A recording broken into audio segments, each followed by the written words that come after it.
We are meeting with the Catholic HIV and AIDS Network, and it's a group, it's a network of organizations that have very much engagement in responding to the pandemic of HIV and AIDS throughout the world.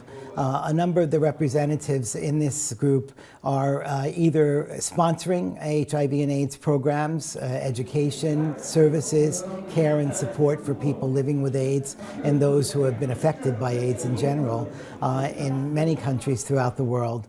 Or they are involved in giving support to those programs, especially in the developing countries.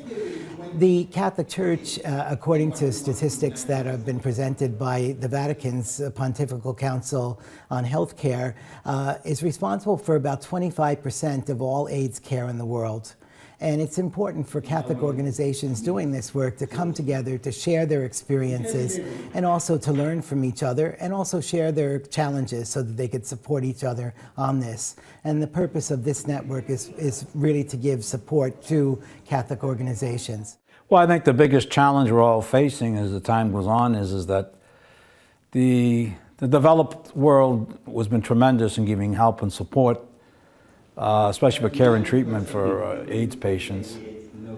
But we all know with the Great Recession and the impact that had around the world as far as funding and money goes, it's also had a great impact on people that are working on the ground with HIV and AIDS. And whether you're one of the donor groups, like here, some of the agencies here today, or myself are on the ground, we've been aware that our budgets are getting cut, they're getting are being frozen, which is the same as a cut. And it's not a question that you're not doing good work, it's the economics of the time.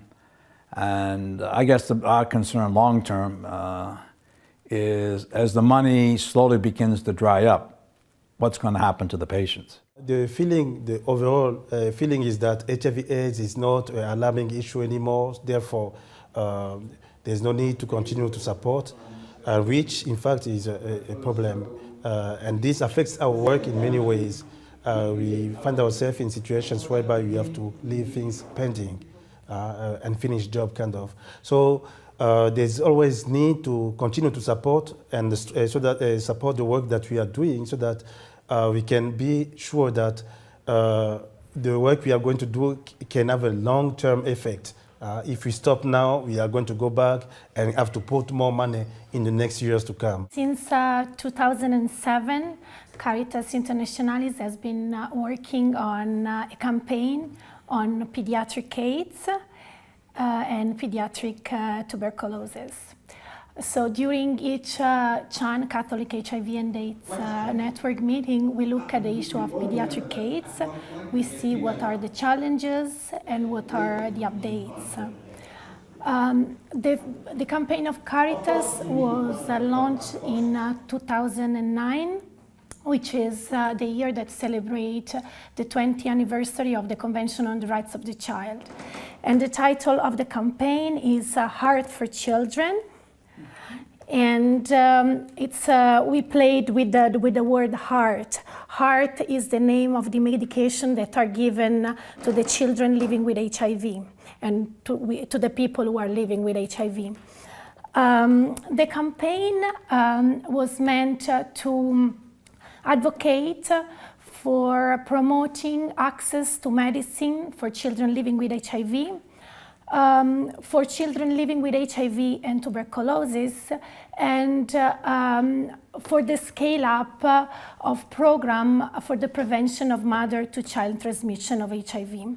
At this point, there is no cure to AIDS, but we do have special antiretroviral medications that when they're used in combination, they're very effective for most people to keep the level of virus in their blood down, and therefore to keep their immune system stronger and to help them to fight against the many different diseases that are part of AIDS and that are responsible for the death of people with AIDS when they don't have that treatment. And so right now throughout the world we have fewer deaths due to AIDS, and we even have fewer people becoming infected, because when infected people are on these medications, then they're less likely to spread the virus especially through sexual means or from mother to child. And so the more people we have on treatment, the better prevention we have as well. And it's a very effective prevention. When people are on treatment and they stay on treatment, they're 96% less likely to spread the virus, even to their intimate partners. And that's extremely effective. You know, for years we had a debate in the international community about condom use, and many times the church was attacked because it did not promote this means of prevention. And yet the effectiveness of treatment is much higher than the use of condoms.